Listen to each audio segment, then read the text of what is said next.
Have you been wondering what's going on in today's real estate market? What's happening with the interest rate, supply, demand, and so much more? Guess what? Today we're going to be talking about that and a lot of other things. We have today with me, joining me, the amazing real estate attorney, Elizabeth Barletta from Liggers Law. Hello, everyone.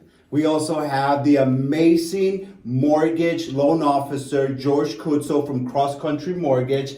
I like to call him the magic man behind the magic mortgage numbers. I forgot the one today, but yes.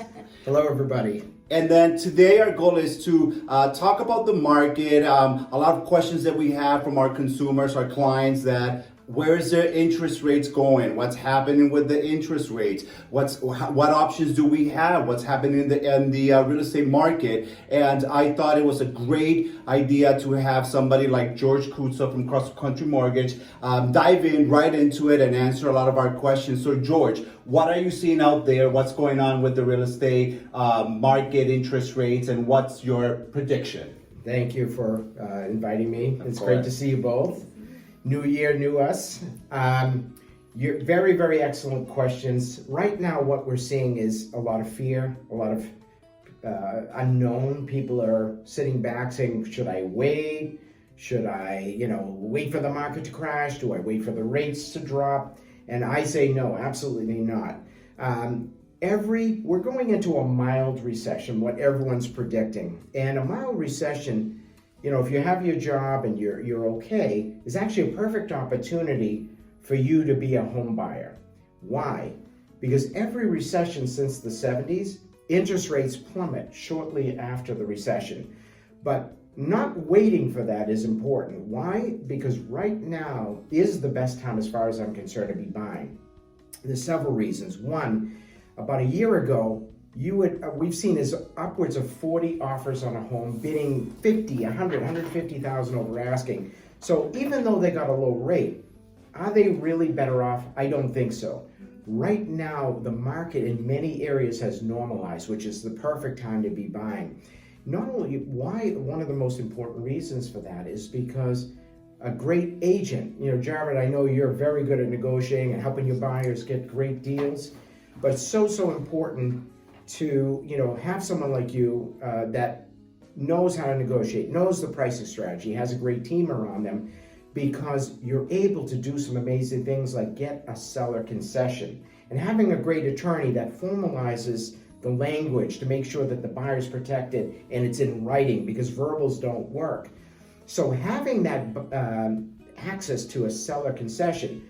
So I'll give you an example. If a buyer's putting 5% down, the seller is able to pay up to 3% of the purchase price towards allowable closing costs.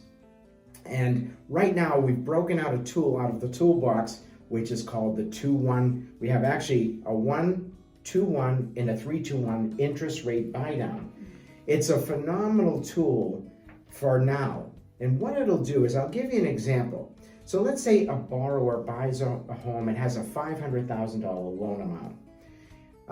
Getting a seller concession, roughly about 2%, maybe a little over 2% of the purchase price, they can now buy the interest rate down as low as 2% below for the first year, and then 1% below for the second year.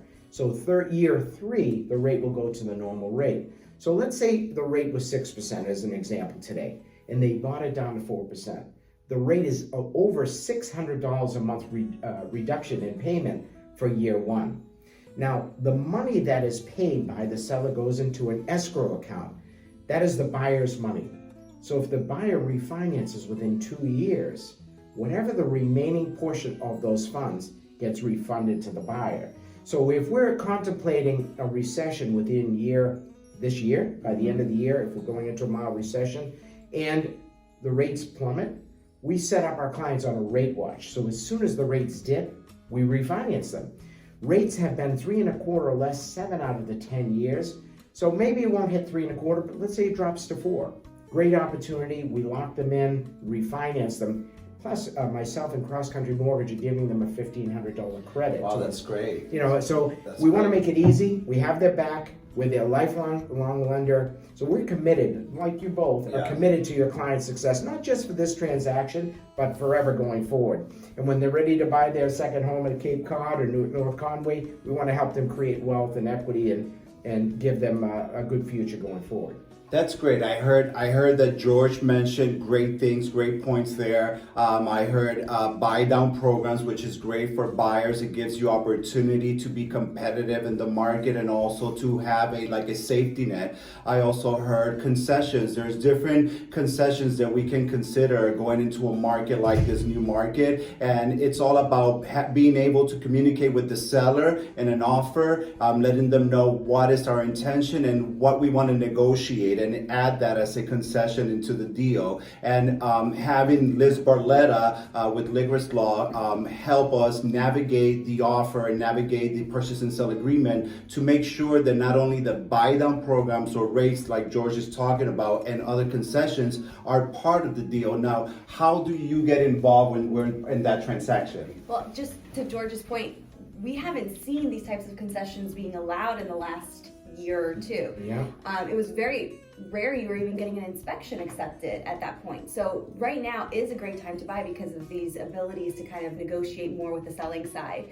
From our standpoint, in a situation where Jarvid's done a great job negotiating either a credit of some kind or a price reduction, we're just incorporating that properly into the contract because the language needs to be appropriate so the lender can accept that credit to apply towards rate buy down. So you have to be specific. You're not just putting closing costs for the credit.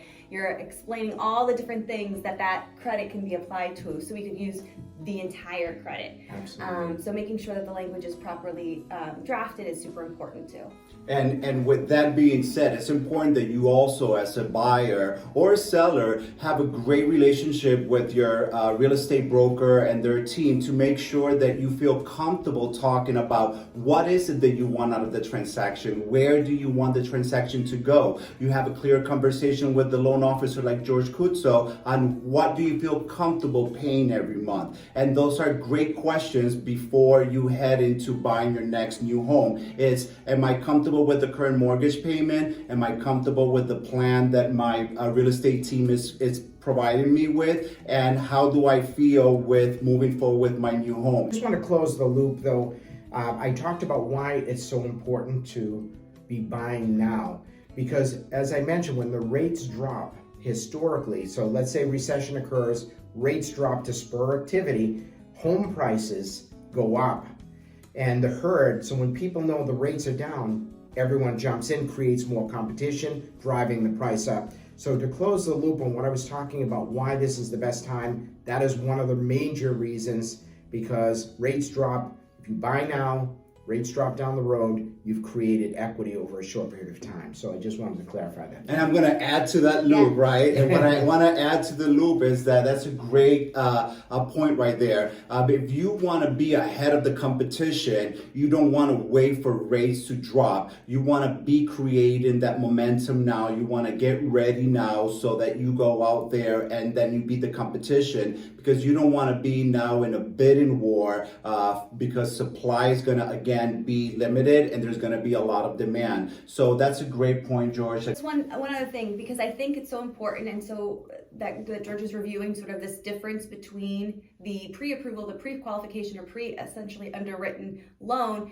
I hear it all the time. Once the purchase and sale agreement is done and ready to sign, our conversation with the client is generally, okay, now the lender is going to be really taking over. We're going to do background work with the title research, but you're going to be hands-on with the lender moving forward. And I've heard often, not with George's team, but when clients go elsewhere, that they're saying, oh, well, I already have a loan approved. And I know it was a pre-qualification, but the lender didn't explain to the client. That's just essentially a conversation, maybe some documentation. Very rarely, you have a lot more of legwork to go. Whereas if you had worked with George's team, all of that legwork would have been done beforehand. You had that security and sense of relief to know that you're not going to have a situation where you're going to be denied your loan, because it is one of the saddest things when you have a client who thought they did everything right. They found the right home, and then the deal falls apart because of something that the loan officer potentially would have found had they done that legwork beforehand like George's team does. So it's so crucial to work with someone like George to make sure that you're not going to be in that situation for you and your family. Thank you, Liz. And just to add to what you were just saying, in all fairness to the one man, one woman, lending team, takes a lot of time to fully approve a file. So what happens, it's feast or famine sometimes. So a lender might get overwhelmed, and that one time they didn't ask for proof of overtime or proof that the bonus is going to continue, or on page 5 of the credit report there was something missing there was a charge off or something major that needed to be paid off and there wasn't enough money. So it takes a lot of energy and time. So we have a large team able to do that. So we spend a lot of time on every client to make sure, we nickel and dime them with documents, and maybe not nickel and dime them, but we ask them for a lot of documents up front. And it's really important for them to do so because they don't realize the consequence of, because they're going to need it after they find out. Let's do it beforehand and have that full peace of mind. And as a agent that I've worked with a lot of families, and in this process, I can understand that they get frustrated when the loan officer is requesting certain documents. And to me, I like to let them know, hey, they're asking for these documents, but it's to make sure that on May 31st, we close on your property and you can move into your new home. Is that what you want, right? So if that's what you want, we have to make sure that we provide all of these documents in time so that they have enough time to review the file. And in the event that there is something that we need to work on, we have time so that you can still move to your new home on May 31st. So these are all great questions. I love the topics. Go ahead. Yeah, one other thing to note for those listening in, and we're talking about deals falling apart too, in a sense. So for those of you who put in an offer and you include in the offer a mortgage contingency clause, yes, potentially the deal may not move forward, you may lose the home, but in a situation where you have a protection of a mortgage contingency clause, your deposit still could be protected. So I just want to alleviate that potential nervousness that you may have. Oh, well, I don't want to move forward and buy a house and then my deposit's gone and I don't have a house. If you have a mortgage contingency clause negotiated into your offer, you will have that protection of your deposit. But again, we want to avoid any issues like that and start with George. And Liz, to add compliment, because I've worked with a lot of attorneys. One thing that I always, when I know you're on the other side, it's a really warm feeling because I know you're tracking the dates. Yes. We know when you've reviewed the contract and you're fighting with the other side to make sure you're protecting that client, we know that the date is never going to get, we're never going to exceed that date for their financing. You're checking, you're making sure everybody's doing their thing. Yeah. So you're kind of watching all of the process, all the parties involved, making sure they're doing their part to get the client to closing on time and with the least amount of stress. Yes. So kudos to you for getting that done. Thank you. Always. We like to bring our clients to this closing table. Always. This specific one. Yeah. So, do you want to add anything else before we just say goodbye? Well, I'll tell you, as I said, I want to reiterate, there's many thousands of real estate agents in the state working with a strong realtor team, a realtor that knows how to get offers accepted. You don't want to be out there for a year making offer after offer. The real estate agent does it part-time, that doesn't really get the negotiation, doesn't know the market area, hasn't done their homework, doesn't understand the buy-downs and seller paid costs, things that are really pertinent right now, someone that's on top of all the current situations that are going on. So kudos to you, and I'm really honored that I've been invited to be here with such a powerful group. And having a great attorney to watch your back, because I've seen attorneys miss things, I've seen attorneys not follow up, and you just show up at the closing, and this is the most important, probably the biggest transaction of your life, and not having the right people by your side could be catastrophic. So again, thank you for the opportunity to be with this powerful team. And one sort of unspoken thing, besides the negotiation hours and all that stuff, it's, as all of you know who follow Jarvid, you know that he is also a master with people. And that is sort of the unsung piece of what a good real estate agent has, because oftentimes I hear all the time, oh, you have a relationship with maybe the listing side, that person, they know how you work, and you get offers accepted because of that too. So again, having Jarvid in particular is such an important tool in your toolbox without even having to do anything different. And the good thing is that, thank you both for those words, kind words, is that my job gets to be this fun and easy because I have amazing people in my team. George is always looking after our clients and making sure that we always meet those deadlines and they always get a win-win deal. And Liz, like George said, you and your team, you are behind the schedule, you're tracking the dates, you're making sure that the conversations are created, that the questions are answered, and that is what makes me shine and makes my clients dream, whether it's to buy or sell, become a reality, is because we do it collectively. So again, thank you so much for joining us. We will be saying goodbye now, and we will see you shortly after this commercial break. Bye.